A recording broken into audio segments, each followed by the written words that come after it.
feel honored to appear before you this morning, and I thank you for taking time to consider my nomination for the invitation to participate in this important vetting process for the Kenya Permanent Representative of the United Nations Environmental Programme.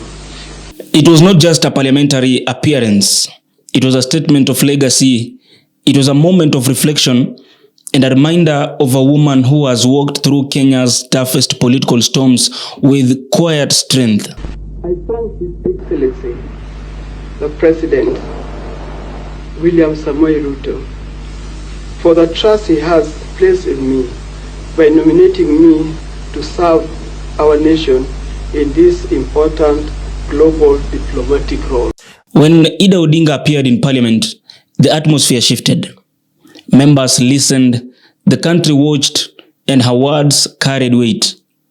She began with gratitude, thanking lawmakers, leaders, and also thanking Kenyans, but also acknowledging her husband, the late Raila Odinga. I want to make special mention of my partner and my friend, my biggest supporter, my recently departed husband, Raila Odinga, with whom I was been married for the last 52 years. He always encouraged me and supported me as I pursue my dreams. He was a constant, supportive pillar in my life, who immensely contributed to who I am today. For a life shared in service and struggle. Then came the deeply personal reflection. Odinga stood up and said that, throughout my life, I have often found myself in peculiar spaces that needed a bold voice. My life and work have been deeply affected by issues that inflict vulnerable population across the continent. I have done my best to speak about them. So now, after these words, as we all know, those were not just words. They were a summary of decades. Odinga, as we all know, is not new to pressure. From the years of political detention faced by her husband during the Moi era to standing firm during turbulent elections, she has operated in spaces where silence would have been easier, but she chose voice.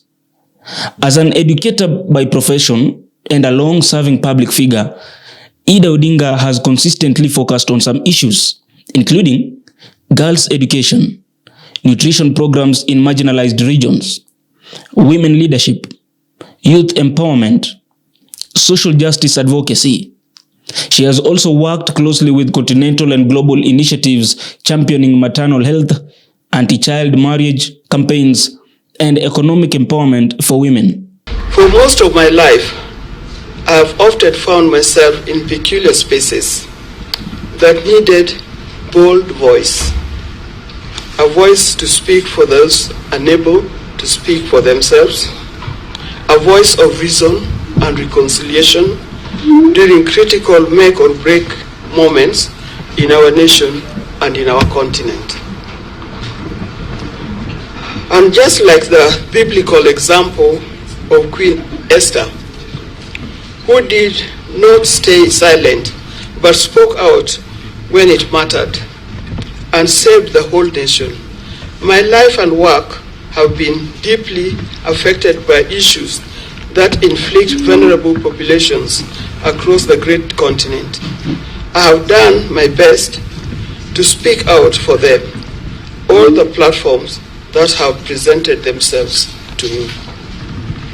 Allow me, Mr. Chairman, to mention a few of them. I have dedicated my life to advocating for empowerment of women in leadership and in governance. I founded the League of Kenya Women Voters to advocate for women's rights and expand participation in governance, and together with other reform-minded groups, we contributed to the push for affirmative action, which culminated in the creation of 47 women representative seats under the 2010 Constitution. One of the most defining causes has been girl-child education. In multiple forums across Africa, Ida Odinga has spoken about some few issues, including the link between education and poverty reduction, teenage pregnancy crisis in rural communities, the need for policy-backed mentorship programs. She has also repeatedly argued that empowering a girl child transforms an entire generation. But now, her advocacy aligns with broader African Union development goals, emphasizing on education, emphasizing on nutrition, and leadership inclusion as the pillar of continental transformation.